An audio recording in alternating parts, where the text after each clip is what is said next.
Ini ada tulisan dari Oknum Habib yang membantah tudingan atau anggapan bahwa para Ba'alawi atau para habaib dari Yaman itu datang ke Nusantara itu karena didatangkan oleh Belanda. Kemudian di Nusantara itu mereka itu bekerja untuk Belanda, yaitu ditepis atau dibantah ya. Jadi ini tulisannya. Ada yang mengatakan bahwa kaum Ba'alawi telah didatangkan oleh pemerintah kolonial ke Hindia Belanda melalui pasar-pasar tenaga kerja. Bahkan dikatakan pasar budak. Tetapi sama sekali tidak dijelaskan mereka itu dipekerjakan di mana dan di bidang apa. Apakah mereka dipekerjakan di perkebunan, pertambangan, ataukah selain daripada itu? Nah, ini ada jawaban yang menarik dari Kiai Haji Ali Badri Masyuri ya. Banyak Habib yang mengatakan bahwa semua leluhur habaib atau Ba'alawi Indonesia itu datang ke Indonesia untuk berdakwah. Bahkan Taufik As-Segaf lebih tegas lagi berkata bahwa Datuk kami datang ke negeri ini untuk mencetak kiai. Jadi sebagaimana kita lihat dalam video beberapa waktu yang lalu itu Pak Taufik As-Segaf memang mengatakan demikian ya. Katanya Datuk kami itu datang ke Nusantara atau ke Indonesia itu untuk mencetak para kiai. Saya akui bahwa sebagian Habib atau ulama Ba'alawi datang ke Indonesia memang untuk berdakwah. Walaupun perlu dikaji lagi siapa sasaran dakwah mereka pada awalnya. Jadi kalau soal dakwah itu kan yang pertama datang itu kan sebelum para Ba'alawi ini kan yang lebih populer itu kan Wali Songo itu ya. Jadi yang menyebarkan Islam di Nusantara itu adalah mereka para Wali Songo. Kemudian kalau para ulama Ba'alawi ini datang ke Nusantara yang kala itu masih bernama Hindia Belanda itu mau berdakwah, lah itu sasarannya itu siapa? Karena sebagaimana tercatat dalam sejarah ketika para Ba'alawi ini datang ke Nusantara dan ketika para penjajah ini datang ke Nusantara, Nusantara itu sudah berpenduduk yang beragama Muslim. Artinya ajaran Islam itu sudah merata di Nusantara. Penduduknya juga mayoritas sudah memeluk agama Islam. Dan itu adalah berkat kerja para Wali Songo yang datang lebih dulu dari mereka. Karena Wali Songo ini kan datangnya ke Nusantara atau menyebarkan Islam di Nusantara itu kan sekitar abad ke-14 ya. Sementara ini para habaib dari Yaman ini kan sekitar abad ke-19 dan mereka itu jelas didatangkan oleh Belanda. Kita lanjut ya, baca tulisannya dari Kiai Haji Ali Badri Masyuri ya. Jadi fakta pertama, kebanyakan mereka datang ke negeri ini dan negeri-negeri lain adalah untuk mencari nafkah, sama seperti imigran Yaman yang lain. Habib Ali bin Muhsin As-Segaf berkata dalam kitab Al-Istizadah halaman 75. Jadi ini ada tulisan Arabnya seperti ini ya. Kita baca artinya saja ya.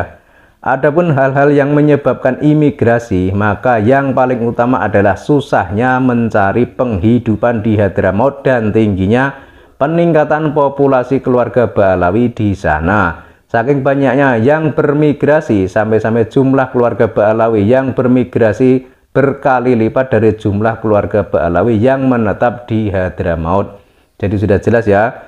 Yang menyebabkan imigrasi itu adalah susahnya penghidupan di Hadramaut ya, karena kondisi di Hadramaut Yaman itu kan apa ya, memprihatinkan ya.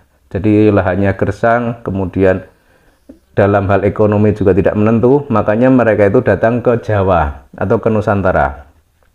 Sebagian kecil dari mereka itu untuk berdagang, selebihnya menjadi buruh, baik bekerja di pabrik maupun di perkebunan. Ada juga yang bekerja di rumah orang Belanda sebagai satpam atau tukang bersih-bersih. Namun di antara para pekerja itu ada juga yang menabung kemudian mulai berdagang kecil-kecilan hingga menjadi kaya.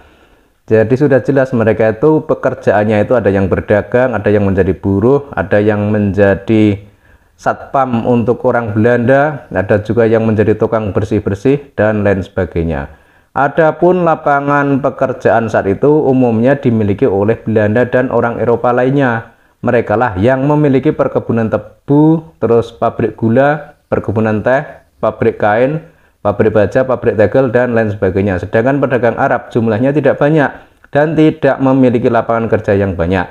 Mereka hanya perlu karyawan untuk membantu di pasar atau menjaga toko. Jadi majikan hampir semua imigran Yaman itu adalah orang-orang kafir Eropa. Jadi faktanya memang seperti ini. Para imigran dari Yaman itu memang bekerja untuk Belanda. Ada yang di pemerintahan, ada yang jadi pedagang, ada yang jadi tukang bersih-bersih, ada juga yang menjadi satpamnya orang Belanda.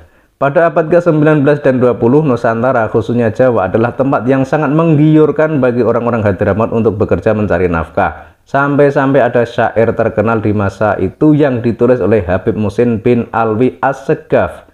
Syair itu berbunyi, ya ini seperti di bawah ini ya, tulisan Arab seperti ini ya. Yang artinya itu, barang siapa yang telah tumbuh dewasa, maka katakan padanya, pergilah ke Jawa, bawakan kami dunia. Ku jadikan kau pengantin dan kami pun akan mendapat kehidupan yang baik. Jadi faktanya memang seperti itu ya. Sehingga misalkan para Ba'alawi atau para Habaib dari Yaman itu kok masih membantah kalau mereka itu katanya datang ke Nusantara atau ke Hindia Belanda kala itu namanya belum ada Indonesia ya. Itu kok katanya apa tadi mau berdakwah, yaitu perlu dipertanyakan sasaran dakwahnya itu untuk siapa. Karena kalau soal dakwah itu kan sudah dilakukan oleh para wali songo zaman dahulu, sehingga ketika para Ba'alawi kemudian para penjajah Belanda ini datang ke Nusantara, itu Islam sudah merata. Jadi kalau dakwah itu dakwahnya kepada siapa, sehingga harus digarisbawahi dan harus dijelaskan kepada masyarakat umum. Memang dahulunya para imigran dari Yaman itu memang datang ke Nusantara itu untuk mencari uang, untuk meningkatkan kehidupan, karena kondisi di negaranya sana itu kan negara miskin, kemudian tanahnya tandus, kemudian gersang, dan angka kemiskinan itu kan sangat tinggi ya, sehingga mereka itu untuk memperbaiki kehidupan atau ya istilahnya mencari uang itulah. Tapi istilah kerennya kan mencari cincin Nabi Sulaiman, kan seperti itu ya. Jadi ini adalah fakta sejarah yang harus disampaikan kepada seluruh rakyat Indonesia atau siapapun itu. Karena belakangan ini kan lagi ramai tentang pembahasan nasab Ba'alawi ya. Dan ternyata itu nasab Ba'alawi itu menurut penjelasan tesis Kiai Imaduddin Utsman Al-Bantani itu kan jelas tidak tersambung sebagai keturunan Kanjeng Nabi.